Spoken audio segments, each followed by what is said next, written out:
Hi everyone, thanks for joining us today. I'm Ren Oliver and I'm a freelance technology journalist at Armory.io and Fixate.io, and you can find me at Twitter at, Kiran_Oliver. And I'm Leena Haque, and I'm a UX designer at the BBC. And you can find me on Twitter also, it's there on the screen, at Lil Hulk. And basically, we're here to talk about neuro-inclusivity in the tech industry. And basically, we are diversity unicorns making history, quite possibly the first ever Jewish, Muslim, LGBTQ, non-binary, American, Asian, neurodivergent speaker duo. So probably a first. Yeah, definitely probably a first, which is awesome. So All right, just going to move on to Rin. yes, move on to me. All right. So first things first, we're going to explore what is neurodiversity. Neurodiversity is an umbrella term that describes the natural variation in human cognitive function, recognizing the value in distribution of skills from different thinking styles. This umbrella term includes autism, ADD, ADHD, dyspraxia, dyslexia, sensory processing, and much more. For a long time, there's been a lot of misconceptions about neurodiverse conditions and neurodivergence in general, but gradually people have come to understand that it's a community that includes a lot of the most influential people in tech. For example, Steve Jobs was dyslexic, the father of modern computing and artificial intelligence. Alan Turing was autistic, and Greta Thunberg has Asperger's. And even Albert Einstein was autistic and dyslexic. So this is a really important thing to note, because would these people make it through today's tech recruitment process? Highly unlikely. So that's why we're here to talk to you today. And we are, I believe, going to switch to Leena for the next slide, slide 4. Thanks, Rin. So basically, here's some statistics and showcasing the potential of neurodiversity. So there are a lot of studies happening and have happened, and these are basically estimates. We figure it could be higher. So around 20 to 30% of the world population is estimated to be neurodivergent, or another study says 1 in 7 people, but we believe it could be more based on undiagnosed people. So there's a lot of miseducation and unemployment of neurodivergent individuals, and it has and the fact that it's impacted on companies whether they realize it or not. Those are considered neurodivergent possess unique skills that others may lack, such as strong creative analytical skills, pattern recognition, critical thinking, and information processing. So there's a lot of potential there, and these are all skills that are high in demand when it comes to careers in robotics, process automation, artificial intelligence, other fields of technology, science, engineering, and math. Basically STEM-related roles, and also the creative industry, especially with myself being in design. So many companies struggle to find qualified candidates for these positions because they continue to look into a depleted pool of conventional candidates and are overlooking those who think differently. So this is why we're here again, reinforcing why we're here to talk about the importance of the potential of neurodiversity. So I'm just going to move over to Rin to take over.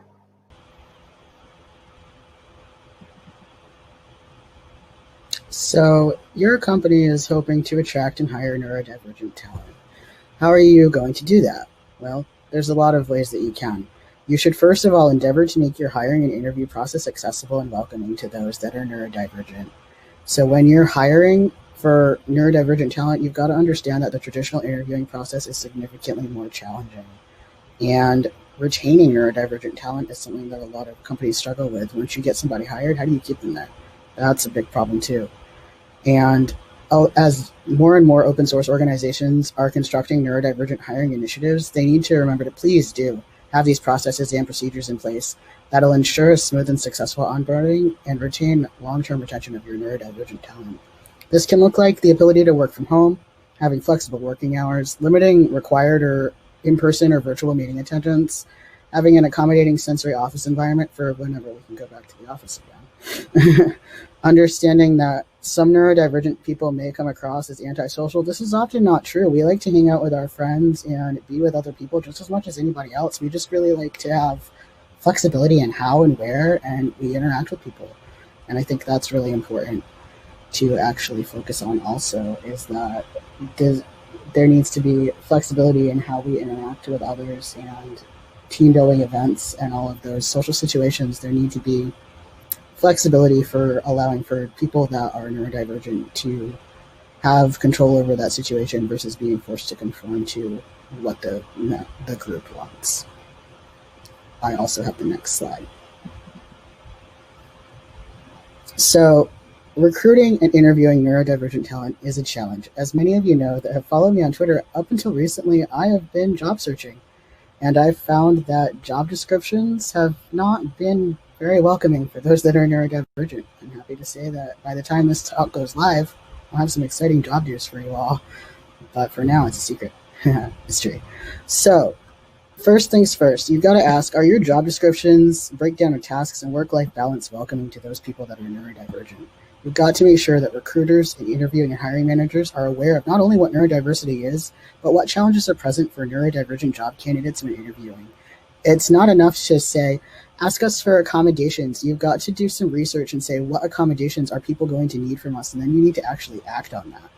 You can give people more time to answer questions. You can revamp your interview process so that it does away with things like SMART style questions. And also, interviewing for culture fit, in my opinion, is a biased hiring practice that allows companies to continue only hiring neurotypical talent that will answer questions how the company expects them to be answered, which is usually tailored to fit a neurotypical thought process, rather than allowing for the talent they're interviewing to answer questions how they see fit. So if you're interviewing for culture fit, maybe consider not for neurodivergent talent in particular. And a lot of neurodivergent individuals are made extremely uncomfortable by SMART-style interview questions that I'm sure everyone has had, or overly personal interview questions. If it's possible, try to avoid those and get to know us as individuals, get to know us on a personal level, ask us questions, and we're sure to answer. And it's usually, there can be difficulty understanding nonverbal social cues in a manner that's understood to be acceptable social code by people that are neurotypical. So you've really got to make those allowments there as well and make sure that people are treated fairly in the interview process and that they've got the same chance to succeed as well. And I have the next slide also. So there's a lot of organizational barriers that are present to neurodivergent talent, and accessible company policies and procedures are the first place you need to start. If your company has an entirely online handbook that they expect people to read to understand how to do their job, that's completely inaccessible to neurodivergent talent. If you have an online-only handbook that you require people update, maintain, and have to read to understand the basics of how to do their job, you're limiting the success of your neurodivergent talent pool beyond, in my comprehension. I've been there, and it's very limiting. And so you should probably make important information available. You should definitely make important information available in a variety of formats other than just an online handbook. This can include making information available via video, audio, GitHub or GitLab issues, Google Docs, transcripts on the web, and via email or Slack. And if you send instructions to people, consider how they prefer to digest information and how they learn best. Having a 25-paragraph email can really be difficult to parse. Consider, like I said, having audio and video and other documentation versions available rather than having key information only available via reading. And I'm pretty sure that Leena has the next slide. Yes, Leena does. Thanks, Rin. So, in the last decade, large companies, particularly tech companies, realized that they had neurodivergent talent on their staff.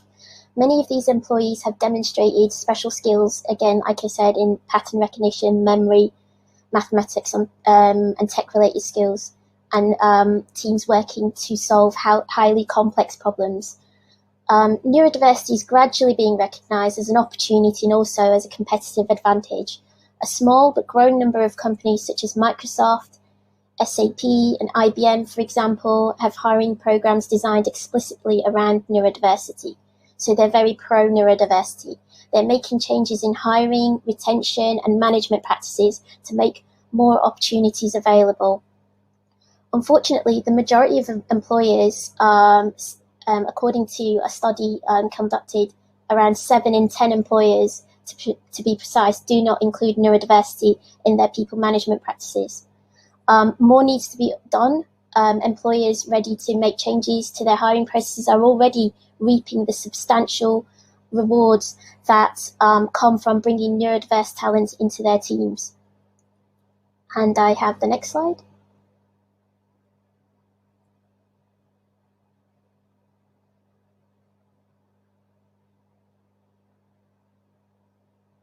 Thank you. I mentioned a lot of companies are starting to recognise neurodiversity. One such organisation is my own employer, the BBC. We created a neurodiversity initiative called CAPE, which stands for Creating a Positive Environment. And basically, as Rin spoke about culture fit, we're about culture change. How can we change as an organisation to be more inclusive towards neurodivergent talent? One of the big things that we achieved was in our diversity and inclusion statement of intent, we have incorporated neurodiversity as a separate category, along with all the other categories, which we're looking at ethnicity, LGBTQ, disability, gender, diversity. We have had neurodiversity recognised in its own right. And we are about creating an environment that empowers an individual to bring their authentic selves into work. Moving on to the next slide, which I also have. Thank you. So neurodiversity awareness training. So historically, due to a lack of understanding from management, neurodivergent talent often had issues adjusting to the corporate work culture, again, due to the whole culture fit. So for us, for BBC CAPE and the initiative that we have, neurodiversity awareness training in the workplace was something that we wanted to do and highlight because it's a beneficial way to bridge the gap between the professional workforce and neurodivergent individuals. Neurodiversity training programs can help organisations attract, hire, and retain talent that thinks differently. And this training is highly beneficial because it educates employees as well as management about neurodiversity at work and how to create a more accepting, inclusive work environment for all members of the company so that everybody can thrive. We created a few things. This is like a virtual swag alert in a way. One of them was a video called ND mode, which we used gamification techniques to create this training video about what it's like to spend a few minutes, or what it's like to be in someone who's identifies as neurodivergent, what it's like to be in their shoes in the workplace. So we created a gamified version of that because, again, we're looking at how do we train people and what's more engaging, especially if you apply the neurodiversity lens on creating content. You come out with some pretty amazing things, as this video is ND mode, which is freely available on YouTube. And it takes the perspective of someone who is neurodivergent and allows the viewer to experience, the challenges that they would face in the work and the way they see the world. And we also created a 360 virtual reality film, again, a short film where you can be immersed, and get a snapshot of the world of a neurodivergent individual. So these are a couple of examples which are freely available on YouTube, so feel free to check them out. I believe I also have the next slide. Awesome. So workplace adjustments. What can a company do to create a positive environment for neurodivergent individuals in the workplace? So there are many an organisation can make with minimal or no financial cost. Some of these adjustments are explore flexible working arrangements, such as start and finish times, or promote remote working to avoid rush hour, for example, or people are overwhelmed by open plan offices. In terms of environmental flexibility, consider how to adapt the office to better suit working preferences, quiet spaces when needing to concentrate on an important report, for example, or to overcome the drawbacks of open plan offices, and also offer options to work from home. Especially, we've all realised, post-COVID, that working from home doesn't just benefit neurodivergent individuals. It benefits a lot of people and can be super helpful. Feedback flexibility, spending additional time on instructions and understanding different communication processes. So this may seem unreasonable as it requires some extra time, but would you consider it reasonable to spend additional time figuring out access into a building or an individual in a wheelchair? It's basically the same kind of situation. It's just that unfortunately organisations don't consider all accessibility needs, especially cognitive accessibility needs. Training flexibility is giving out handouts, for example, in advance, letting people know the structure of the training in advance, ensuring that there are plenty of breaks, provide assistive technology such as speech to text, or vice versa. And when team culture demonstrates psychological safety, which is another important part that organisations need to consider, team members can bring their authentic selves to the workplace and flourish. So environment and culture plays a big part in this.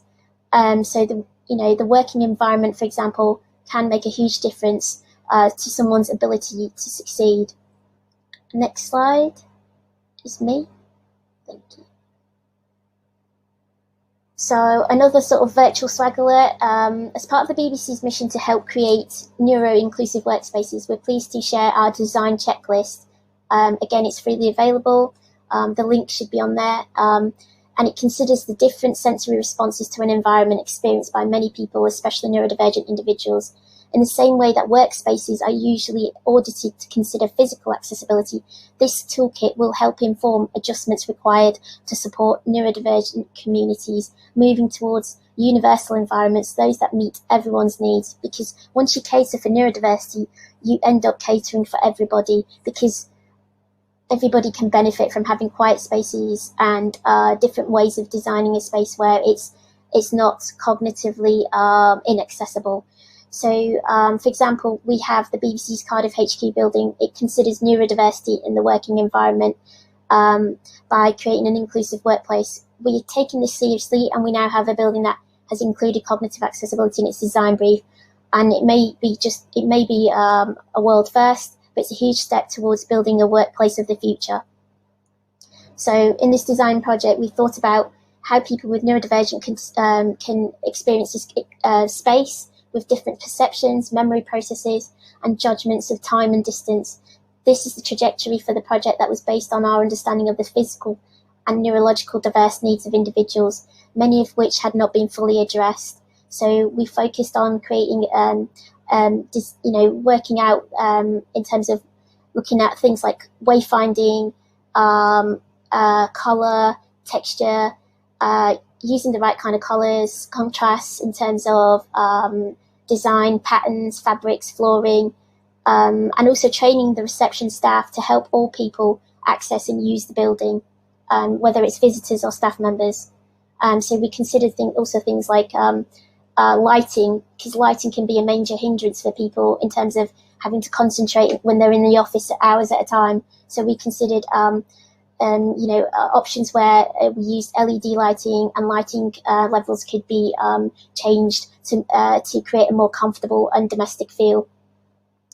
So these elements are complemented by a thoughtful range of spaces that recognise open plan environments cannot work for everyone all of the time. Hot desking is not ideal for a lot of neurodivergent people, and I'm guessing most people. So in this building, we have these quiet and calm spaces, which are throughout the different floor levels, to use for focus work, allowing people to get away from the noise and the busyness that work settings can have. So with well-being in the workplace now higher on the agenda, as well as the growing acknowledgement that one size does not fit all in a productive office, it's up to us to continue to keep thinking about what makes a building inclusive. I have the next slide. So this is one of my favourite quotes, actually, and it's from an author called Steve Silberman, and he said, "One way to understand neurodiversity is to think in terms of human operating systems. Just because a PC is not running Windows doesn't mean it's broken." So that's his perception of how neurodiversity is, and basically saying neurodivergent people are assets, they're not problems, and we have to realise our future is in harnessing our creativity, our diversity of thought, our ability to consider the impossible, our creative imagination, dreams, aspirations. Conventional doesn't work anymore. We know that now, and even more so post-COVID. It's not just about change. We need to evolve our expectations and rewire our conventional thinking. But if we embrace this new way of thinking, our neurodiversity, it will help us refocus on those skills that make us human. Next slide, Taryn. All right. So for those of you that may not know, I spent the last 4 years living in New Zealand, and I am a permanent New Zealand resident who's married to a Kiwi citizen.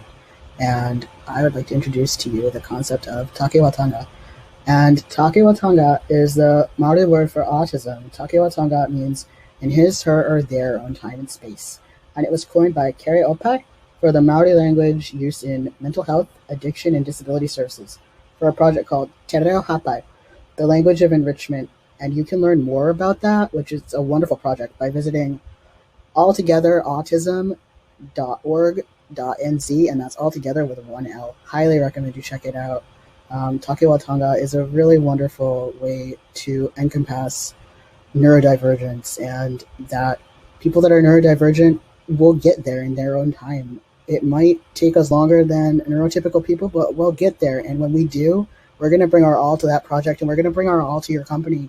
You've just got to be a little patient with us, and allowing us that time to grow and flourish is really, really beneficial to everyone. And I think we both have the next slide, I'm pretty sure.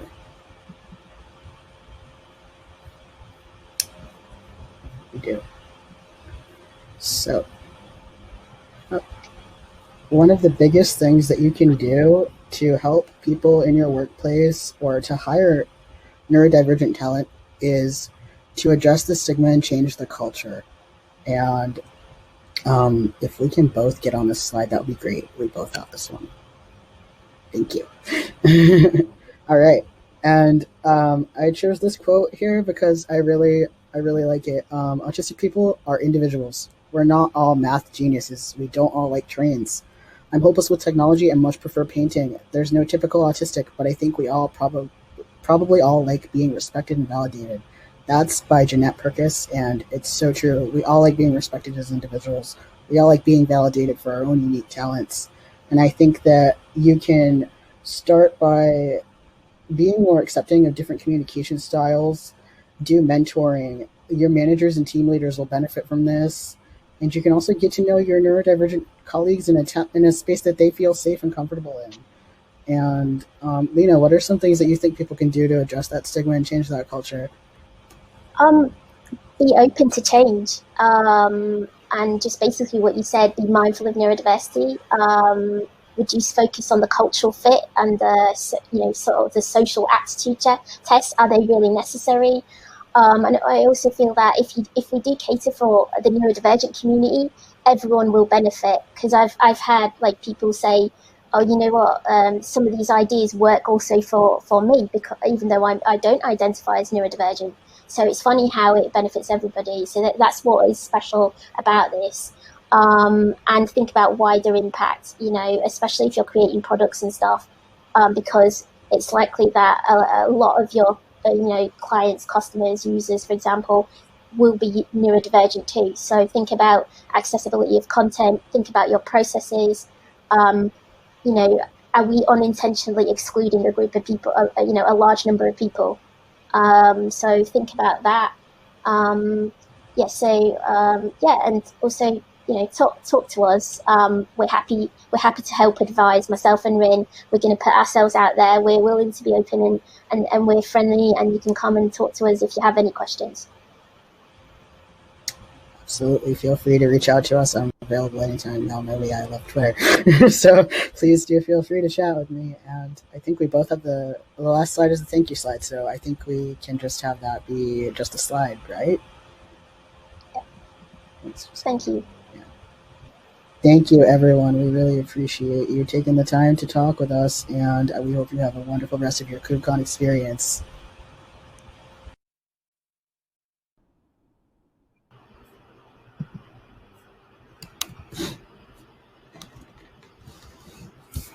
Okay. Hi, everybody. Thank you so much for taking the time to speak with us today. My camera is being terrible. Well, I'll figure that out later. So we had a few questions come in from people that were watching, so we will address those. The first was from Lincoln's Square, and Lincoln asked us, what are some tips to build a neurodiversity community at work? Whew, that's a good one. I would say, for me personally, I would say build an employee resource group if you can. I really like those, and I think they're really beneficial. So that's what I would do. Leena, what do you think?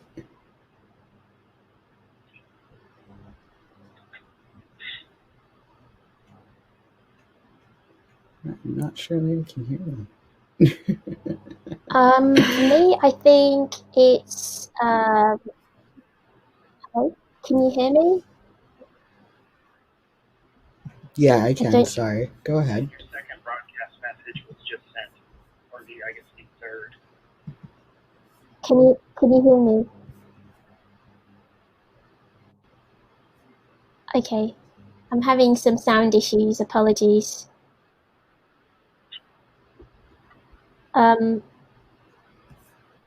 Yeah, so what tips can we help to build a neurodiversity community at work? In my experience, I try to find as many people as possible via different mediums to create a group, and it's kind of grown in my own organisation. So it's about reaching out and letting people know that we exist and neurodiversity is a thing. Also, trying to gain the support of your employer is important to understand neurodiversity better and reach out to individuals within the organisation who may identify as ND. So the first step is basically getting neurodiversity recognised within an organisation, and then building on that and reaching out to individuals and say, as a company, making a statement to say, hey, it's actually okay to be neurodivergent. Reach out to us and talk to us. So that's kind of the first step, is having the conversation, which a lot of organisations are still not doing yet because there's still some stigma around neurodiversity. I've just noticed we had another question just before from, let's see, it's what approach would you suggest for creating learning materials for neurodivergent talent on the web? And my answer for that would be work with neurodivergent users, especially if you're designing learning materials for neurodivergent talent, because a lot of the time the users get asked after the product's been created, for example. So if you involve neurodivergent users from the end-to-end process, you're likely to create a neurodiverse friendly product or learning material. So that's how I would go about creating learning materials. Ren, do you want to add to that? Yeah, I think that I've actually got a guide to improving the contributor experience for neurodivergent individuals working in open source that's available online. I will link it in the Slack channel for that's in this talk. So if you want to join that Slack that was posted, I will link that guide. And I really think that having an open dialogue around these sort of things and making sure that that discussion is continued through learning materials such as guides, videos, and podcasts even, having accessible forms of learning material are really important in making sure that everybody can contribute to the conversation and that everybody feels like valued and respected and that their time is appreciated for what they're doing in terms of contributing to those resources would be great.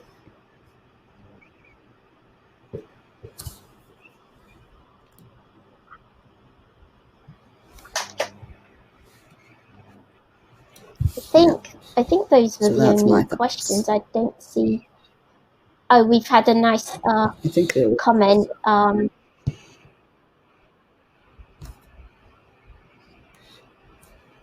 yeah, we did. I did not see that. That's Yeah. exciting. Well, I think that's it. oh, a compliment. Oh, nice. Well, thank you so much, everybody, for joining us. We really appreciate it, and we hope you have a wonderful rest of your KubeCon.